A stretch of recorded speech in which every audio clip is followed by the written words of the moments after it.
राजस्थान राजाओं का देश, रंग बिरंगे रंगों, समृद्ध इतिहास और मनमोहक कहानियों का देश है।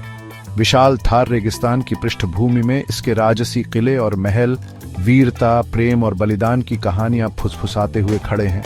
जयपुर, जोधपुर और उदयपुर के चहल पहल वाले शहरों से लेकर रेगिस्तान के शांत टीलों तक, राजस्थान समय के माध्यम से एक मंत्रमुग्ध कर देने वाली यात्रा प्रदान करता है। प्राचीन सभ्यताओं की गूंज, साम्राज्यों का उत्थान और पतन और इसके लोगों की भावना इस मोहक भूमि के ताने बाने में बुनी हुई है। राजस्थान का इतिहास उसकी संस्कृति की तरह ही रंगीन और विविधतापूर्ण है। यह पत्थरों पर खुदी हुई और भाटों द्वारा गाई जाने वाली कहानी है। बहादुरी, शिष्टता और लचीलेपन के धागों से बुनी हुई एक टेपेस्ट्री।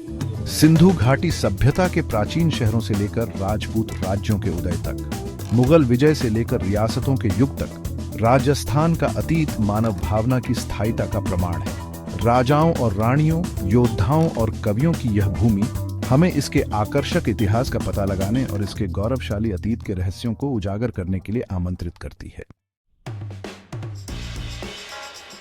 राजपूतों और मुगलों से बहुत पहले राजस्थान दुनिया की सबसे पुरानी सभ्यताओं में से एक का घर था। सिंधु घाटी सभ्यता लगभग 2500 ईसा पूर्व के आसपास फलती फूलती इस उन्नत सभ्यता ने समय की रेत पर अपनी छाप छोड़ी और राजस्थान इस प्राचीन पहेली का एक महत्वपूर्ण हिस्सा रखता है।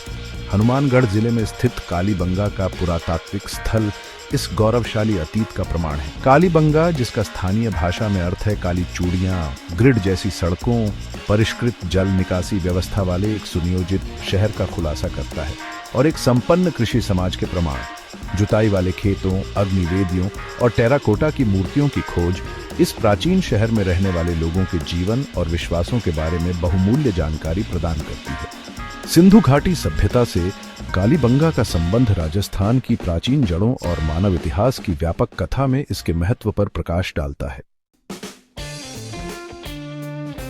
6ठी शताब्दी ईस्वी के आसपास राजस्थान के इतिहास में राजपूतों के उदय के साथ एक नया अध्याय सामने आया, जो एक योद्धा कबीला था जो अपनी वीरता, शिष्टता और स्वतंत्रता की प्रबल भावना के लिए जाना जाता था। इन गर्वित शासकों ने पूरे क्षेत्र में शक्तिशाली राज्य स्थापित किए, साहस, रोमांस और स्थापत्य चमत्कारों की विरासत को पीछे छोड़ दिया जो दुनिया को आकर्षित करते रहते हैं।